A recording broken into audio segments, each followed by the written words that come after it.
శ్రీ గురు చరిత్ర గ్రంథ మహిమ 1000 మంది భక్తులలో నిజంగా ముక్తి కోసం ప్రయత్నించేవారు ఏ ఒక్కరో ఉంటారని ద్వాపరయుగంలోనే శ్రీకృష్ణుడు చెప్పాడు. అటువంటప్పుడు ఈ కాలం సంగతి వేరే చెప్పాలా? ఆత్మజ్ఞానం గల సద్గురువులెంత అరుదు. అట్టి వారిని మాత్రమే ముముక్షువులు ఆశ్రయించాలని భగవద్గీత 4.34 శ్లోకం చెబుతున్నది.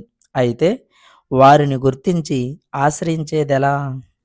శ్రీ గురు చరిత్ర అట్టి సంకల్పంతో పారాయణ చేస్తుంటే దత్తాత్రేయుడే మనలను అట్టి మహాత్ముని వద్దకు పంపుతారు. ఒక శ్రీమంతుడు తనకు మగబిడ్డ కలిగితే 1000 మంది బ్రాహ్మణులకు భోజనమిస్తానని మొక్కుకొని గాణగాపురంలో శ్రీ గురు చరిత్ర పారాయణ చేశాడు. త్వరలో ఆ కోరిక నెరవేరింది గాని వ్యాపారంలో సర్వము కోల్పోయి అతడు దిగులుతో మరణించాడు. అతడి భార్య కష్టం చేసి బిడ్డను పోషిస్తున్నది గాని మొక్కు గురించి భయపడి గాణగాపురం వెళ్ళి ప్రత్యామ్నాయం తెలపమని దత్తస్వామిని ప్రార్థించింది. ఆ రాత్రి కలలో దత్తస్వామి కనిపించి, అక్కల్కోటలోని స్వామిని నేనే. వారికి భిక్ష ఇస్తే 1000 మందికి భిక్ష పెట్టినట్లే అవుతుంది.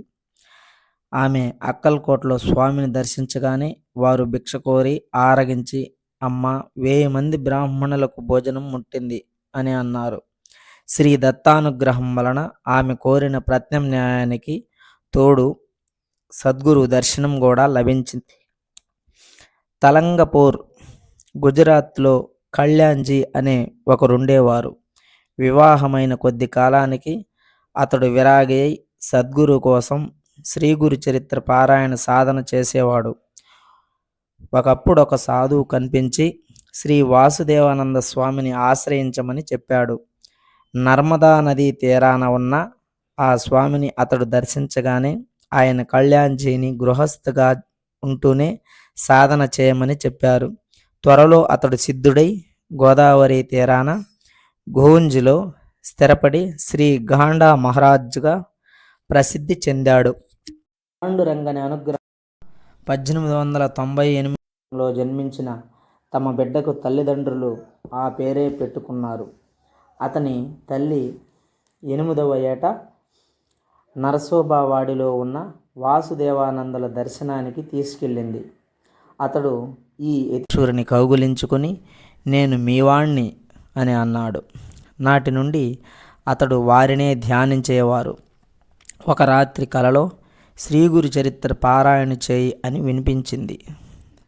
మరురోజే అకస్మాత్తుగా అతని మేనమామ వచ్చి అతనికి ఆ గ్రంథం ఇచ్చి వెళ్ళాడు. ఆ ప్రతిని అతని మేనమామకు ప్రసాదించినది శ్రీ సాయినాథుడేనట.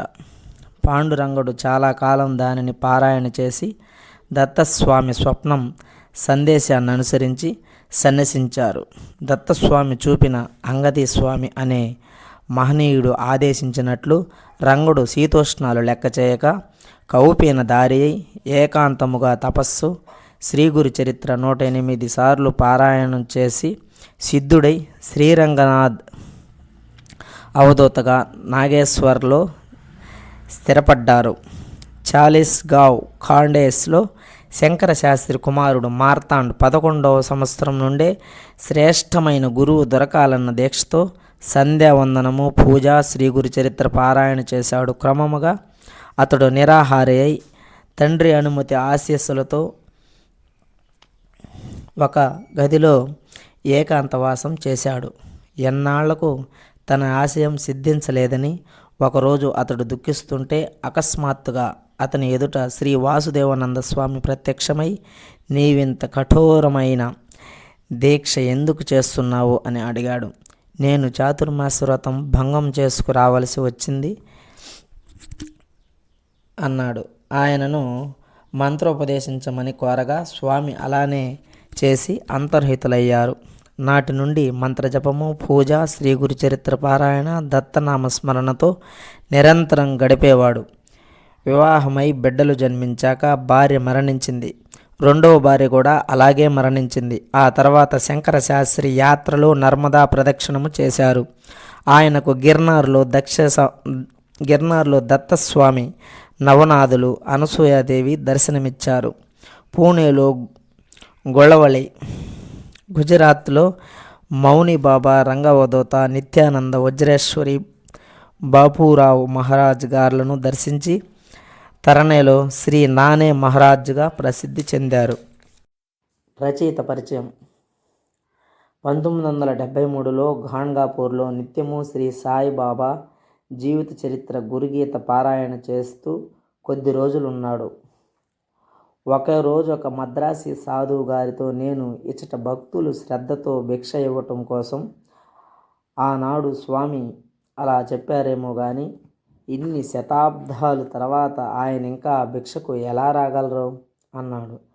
ఆ సాధువు ఇలా అన్నారు. మొదటి నేను అలాగే తలచాను కానీ ఇక్కడ భక్తులకయ్యే అనుభవాలు నిజమనిపించి వారే రూపంలో వారి పాదాల పట్టుకోవాలని తలచి దీక్షగా శ్రీగురి చరిత్ర పారాయణ చేస్తూ భిక్షకు వచ్చే వారిని జాగ్రత్తగా గమనించనారంభించాను. ఒక రాత్రి స్వామి స్వప్న దర్శనమిచ్చి నా రాక దైవరహస్యం, నన్ను యత్నించవద్దు అని హెచ్చరించారు. కానీ నేను పట్టు విడవలేదు. మరురోజు కృష్ణలో స్నానం చేయగానే తీవ్రమైన జ్వరము, తలనొప్పి వచ్చి భిక్షకు పోకుండా నిద్రపోయాను. మధ్యాహ్నం 3:30 గంటలకు మెలకువ వచ్చేసరికి జ్వరము, తలనొప్పి తగ్గిపోయాయి. ఆకలి భరించలేక భిక్షకు వెళితే ఒక గృహస్థుడు మధ్యాహ్నం నేనే గదా నీకు భిక్ష వేశాను అని కసిరాడు.